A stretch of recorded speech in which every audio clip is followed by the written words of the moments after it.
Tomorrow morning's Torah reading begins with the words, Vayetze Yaakov mi Be'er Sheva, Vayelech Harana.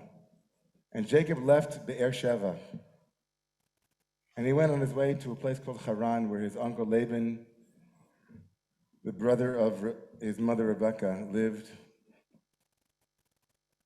This Vayetze, this and he left, becomes the source of quite a bit of Torah amongst the sages over the past 2 millennia. The name of the parsha, the name of the portion we'll read tomorrow, is named for that most significant first word, Vayetze, and he left. Latzet means to go, it's an exodus.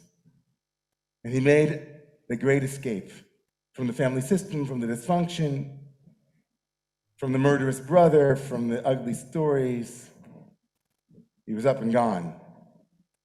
But the rabbis are bothered by that word Vayetze, the very word that becomes the name of the parsha itself is problematic for the rabbis. It wouldn't have caught my eye just to be true. But for the rabbis who look at every word in the Torah and say to themselves with the most amazing holy arrogance and holy chutzpah, God, if I were your editor, I would have left out that word. And then they say, well, it must be that God, there's a reason here for that word. Why do we need to know that he left Be'er Sheva? Just tell us that he's going to Haran.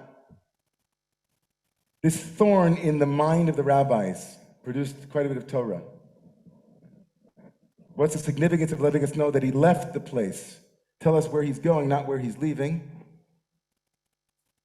The most famous answer brought in the Midrash, in the rabbinic folk, which is quoted by the great medieval exegete Rashi, is, it teaches us, of course, that when a tzaddik, a righteous person, leaves a place,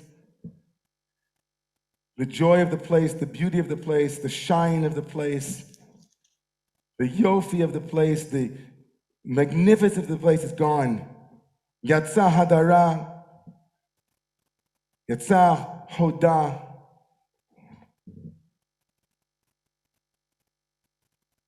And then more poignantly, Rashi then says, it also teaches us, of course, that when a tzaddik, a righteous person, leaves the scene or leaves the city, not only have they taken with them all of its beauty, but they've left an impression that can't be easily filled, a space that can't easily be replaced. That we matter, that we take up room while we're alive. That when we leave the scene, it isn't just where we're going, but where we've left. We'll feel the roshem, the word used by Rashi, roshem, which means a residue, a film. Something is left behind, and it's an absence. An absence is still there. A palpable presence is still there. But then some of the Mefarshim, some of the commentators ask a question on this beautiful, you thought it was all buttoned up. Okay, now I understand why the Torah used Vayetze and not some other word or just leaving it out. Just tell us Vayelech Harana, so we know when a righteous person leaves, all of that. It says, another commentator, but wait a second. When Jacob left, it wasn't as if all of the righteous people that were living in Be'er Sheva left with him. Who else was left there? His mom, Rebekah, his dad, Isaac, a couple of other people from the Righteous Person Club.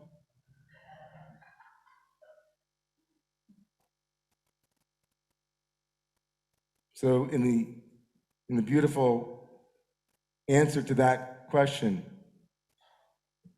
it teaches us that, of course, even if you still have righteous people left over, even if there are people whose presence is so powerful that you wouldn't say that there's nothing left,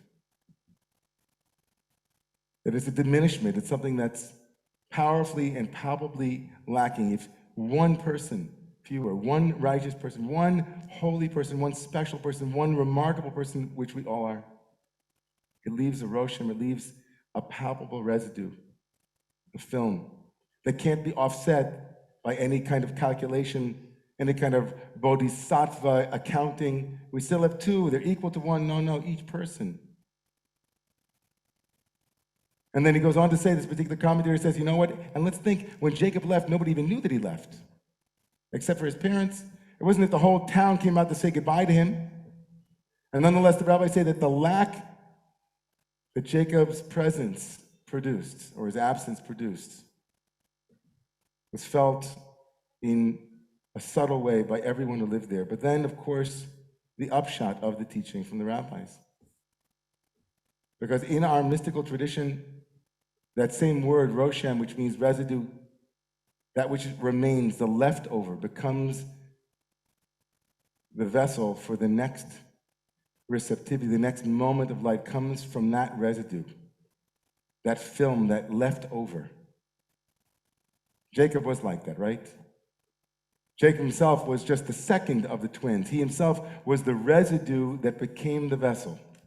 He represented all that was left behind. Everything in Jacob's life was that which was left behind. He goes back over and over again. He doubles back and circles back to all the places. It's like watching someone sew. Jacob goes back and forth. He's one place and then he's another.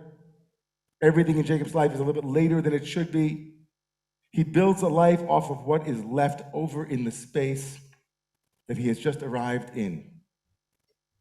Jacob builds upon residue, upon broken shards, upon leftovers, upon that which is still there, that still inheres in the place. Jacob's life is a testimonial to the remarkable capacity that we have to resurrect from just a little bit, just what is just barely left over. A new vessel is born. The final three words of the Torah, Le'enei kol Yisrael, before the eyes of Israel. The three words that Moses finishes the whole Torah with, Le'enei, to the eyes of the children of Israel. Le'enei kol Yisrael, the first letter of each of those words is spelling the word kli, vessel. As the Torah ends, Le'enei lamed kol chaf Yisrael yud kli. In the aftermath of the ending, of the leaving, of the absence, there's still a residue, and that is palpable, and of course, on some profound level is mourned, but also becomes the place where growth happens. Couldn't help but think about this Torah this week. I found myself last Sunday walking around having not realized that it was Marathon Sunday. And I told my class this week that every year on Marathon Sunday, we who were lucky enough to know someone named Robert Gedalia, who lived in my building on 200 West 90th Street for 8 years, and he was the mayor of the building. Every building in New York has a mayor. The person in the lobby who has no fourth wall, the person that knows the names of everybody that walks through and says hello, kind of like what I had growing up is like the candy person in our shul. Like the one who's like making connections. And Robert had his favorite thing to do, Robert, was to go on Marathon Sunday and stand on Fifth Avenue and run out into the middle of the street where all the runners were and just give them chizuk, give them strength. It was his favorite thing to do in the world. That's what he did in the world. He would do it when he was dancing around here. Those who remember him dancing, he'd be pointing at everybody and saying, Good Shabbos, Good Shabbos. And all of a sudden on Sunday, I don't know why, I didn't even see a runner, and I just thought about Robert. I thought, oh, that's from the Roshem. That's the residue. I remembered him. And I had a palpable desire to run to Fifth Avenue and just give people chizuk. Yeah? From the leftover, the memory, from the place that's no longer fully present, but is in its absence still vitalizing our lives. Like walking into a shul that we haven't prayed in 19 months in quite the same way. And over again, I talk to worship leaders and prayer leaders, and we say, like, what's it like? We're like, well, in the beginning it's weird, but then the same thing that was there before is still there. We just start praying in the same groove. We start walking in the same way. It's different, but it's the same. When the tzaddik leaves, when the righteous person leaves, where the presence is absent, we still feel it even if it's not in its fullness.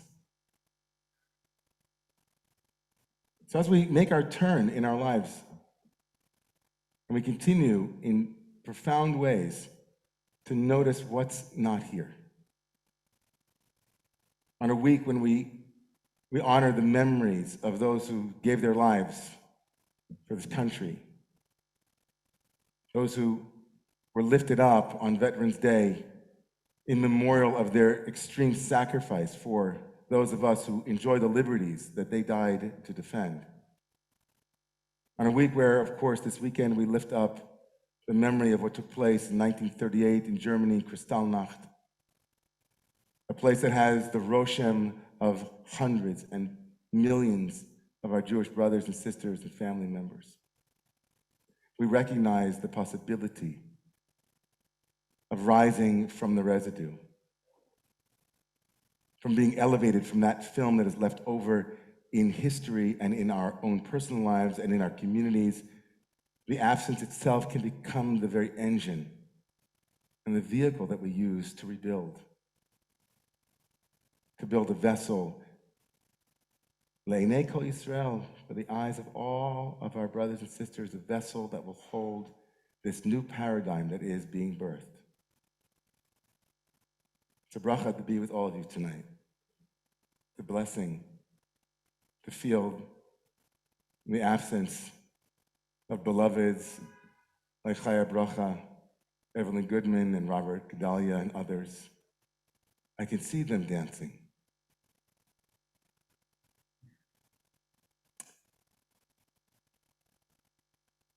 And I can feel that call to honor their memory and to trust deeply, that as vessels have been broken before and absence has been met before with presence, we too will continue. We will continue to build a world from the residue that remains. Please rise.